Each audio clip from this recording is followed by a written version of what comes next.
Welcome to லக்ஸா சமையல். Hi friends, நம்மளுக்கு இஞ்சி கறி எப்படி பண்றதுன்னு பார்க்கலாம். அதுக்கு நான் கொஞ்சமா தேங்காய் எண்ணெய் சேர்த்திருக்கேன். கொஞ்சம் நிறைய சேர்த்துக்கோங்க, ஏன்னா நம்ம இஞ்சி வறுக்கிறதுக்கு. அதுக்கப்புறம் நம்ம அதே எண்ணெயை நம்ம யூஸ் பண்ணிக்கலாம். இப்போ நான் இதுல ஒரு 125 கிராம் இஞ்சி நல்லா கட் பண்ணி வச்சிருக்கேன் மெல்லிசா. அதை சேர்த்துடலாம்.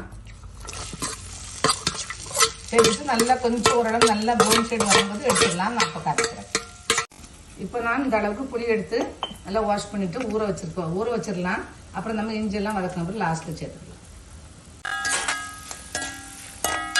இஞ்சி இந்த அளவுக்கு வறுபடணும். நமக்கு இந்த அளவுக்கு வறுபட்டதுக்கு அப்புறம் நம்ம ஒரு தட்டில் எடுத்து வச்சிடலாம். ஆறுன பிறகு நம்ம அரைச்சிடலாம். இப்போ நம்ம அதே எண்ணெயில கொஞ்சமா கடுகு சேர்த்துக்கலாம்.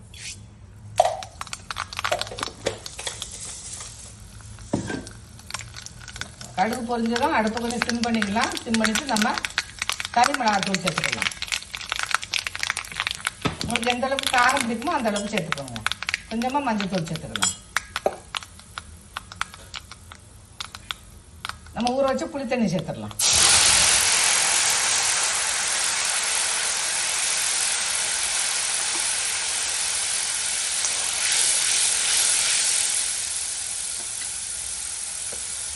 கொஞ்சமா பெருங்காயத்தூள் சேர்த்துக்கணும்.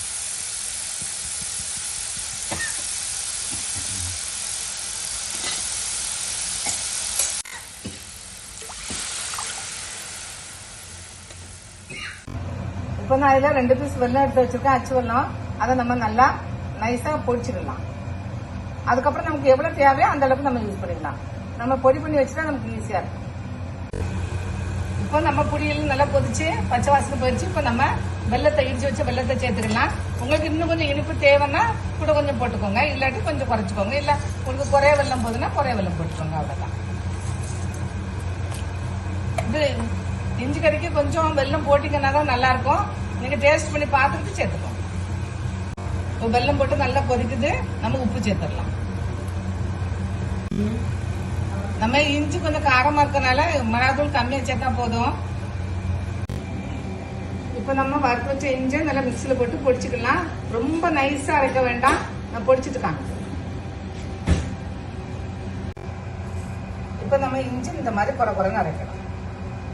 நீங்க ரொம்ப இதை விட நைஸா அரைச்ச வேண்டாம், இந்த மாதிரி குறைன்னு அரைச்சிங்கன்னா கரெக்டா இருக்கும். இப்ப இந்த பிறகு குழம்பு இந்த ஸ்டேஜ்ல வரும்போதுங்க, இந்த ஸ்டேஜில் வரும்போது நம்ம வறுத்து வச்ச இஞ்சி அரைச்சி வச்சு இஞ்சி சேர்த்துடலாம். சேர்த்துட்டு நல்லா மிக்ஸ் பண்ணிட்டு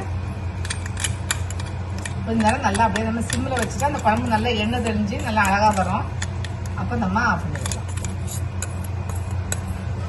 இந்த இஞ்சி காரம் இந்த காரம்லாம் சேர்றதுனால கொஞ்சம் புளி கொஞ்சம் முதல்ல தூக்கலாக இருக்கிற மாதிரி பார்த்துக்கோங்க.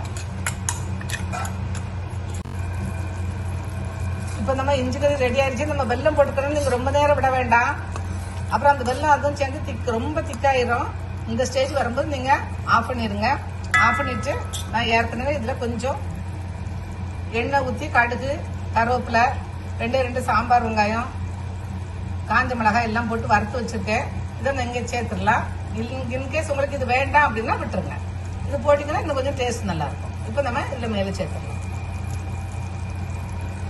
அவ்வளவுதான், நம்ம இஞ்சி கறி ரெடி ஆயிடுச்சு.